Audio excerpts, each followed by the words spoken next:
Hello there, YouTube world. My name is Tony Grillo. It's my channel, Wisconsin Hugs. I share stories, adventures, laughs, maybe a little wisdom, um, fun things of life, and my enjoyment of living in Wisconsin and all the wonderful people I've met there in my lifetime. Anyways, I thought I'd share this post with you. Tony Grillo is at Dr. Evermore's Sculpture Park, November 17th, 2018, North Freedom. Hey, me and Dee went to this park one day. We stopped out there. Well, I thought I'd stop here if I ever went hiking out at Devil's Lake again. Yeah, Dee and I loved hiking at Devil's Lake. I discovered this place while reading the book Weird Wisconsin. Apparently, the guy that created this park wasn't a doctor, but was actually a demolition engineer and had been hired to demolish places all over Wisconsin and Illinois. Later, all the destruction began gnawing at him, and he felt the need to build something. And so he started this park as a form of protest with his unhappiness at society.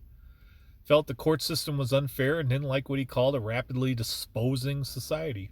So he used materials he found from his demolition sites, and he took on this persona of Dr. Evermore.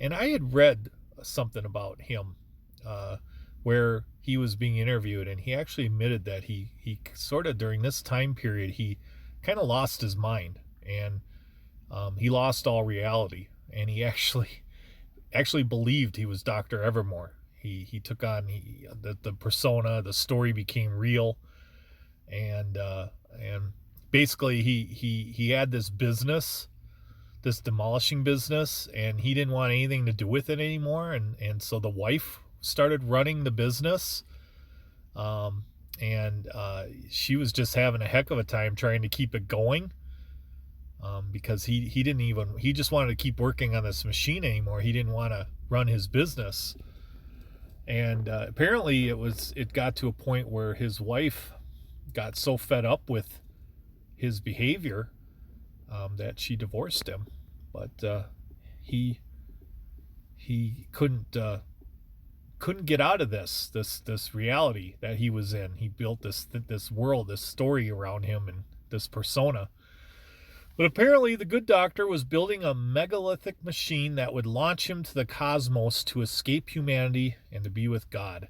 He named it the Forevertron. That's a great name. I mean, probably because he kept adding on to it. That was kind of a joke. Why it was called a Forevertron, because it was never finished. He just, for years and years and years, he just keep adding something to it, and keep making it bigger and bigger and bigger. And according to the Guinness Book of World Records, this is the largest piece of scrap metal art sculpture in the world. LOL. The good doctor even built a balcony where the royal family can have tea and bid him farewell, for Dr. Evermore was British and good friends with the royal family. Also added on are the original decompression chambers from the Apollo machines, as well as parts Thomas Edison himself invented. As a boy, Dr. Evermore asked his father where lightning came from, and his dad replied, from God. So the doctor built himself a machine that would transform himself into an electrical beam that would send him back to God.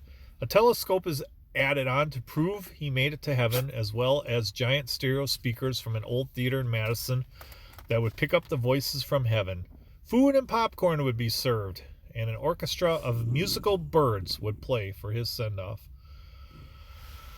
The park has become famous, as he has said, to be the original first ever scrap junk artist. And that is true. He this man, this Dr. Evermore man, I don't know what his real name is, but he is known as being the first ever scrap junk artist. And he is much happier these days, and even laughs at what he has built and the reason why he built it. I personally love his musical birds. So yeah. So another funny story from Wisconsin. That's why I love Wisconsin. It's just full of crazy ass people. Then that's probably why I fit in. Let's see. We got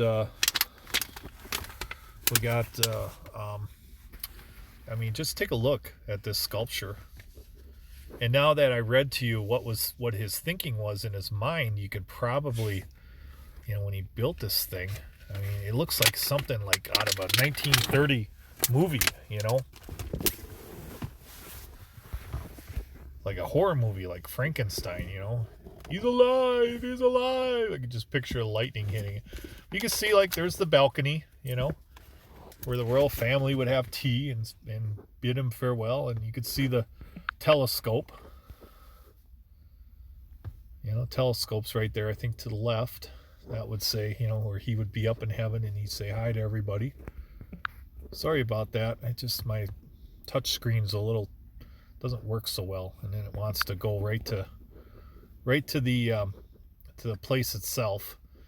He also liked to build like giant spiders and giant bugs out of scrap metal, and he also made vehicles. I guess these vehicles used to run. There was a giant, like, I don't know, fly. Just crazy stuff,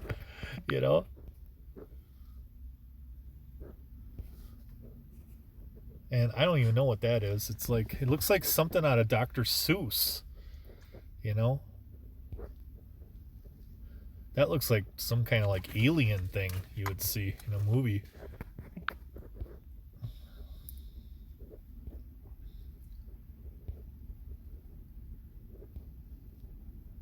But there's some of his birds. He has like, I don't know, there must be like thousands of these birds. They're like all over the property.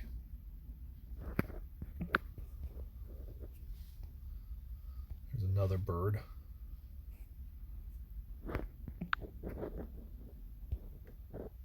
There's some kind of like, looks like a spider or something. Another bird.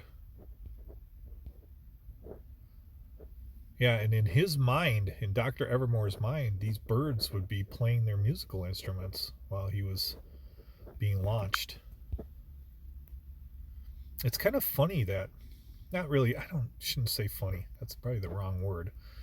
But, this man was losing his mind, and he went into this whole other world that he had created, this Dr. Evermore world. And he wound up building all of this from that experience, from that mindset, believing this was all real.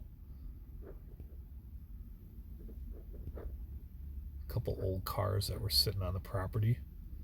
Like, he even had these food places all set up out there so that people could eat. I mean, I don't think that was real right there. It's not going to work. But in his mind, he put it all together, and he believed it was real. And I think that's it. That's probably the last picture.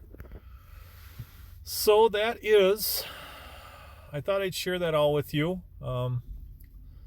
Part of, came out of weird Wisconsin, and funny little story about a man that went a little crazy and what he did in a harmless way, but he wound up in the Guinness Book of World Records. So that's a story that you would only find in Wisconsin. That's all I can say. So, hey, I'm out of here. Have a great day. Love you all. Goodbye.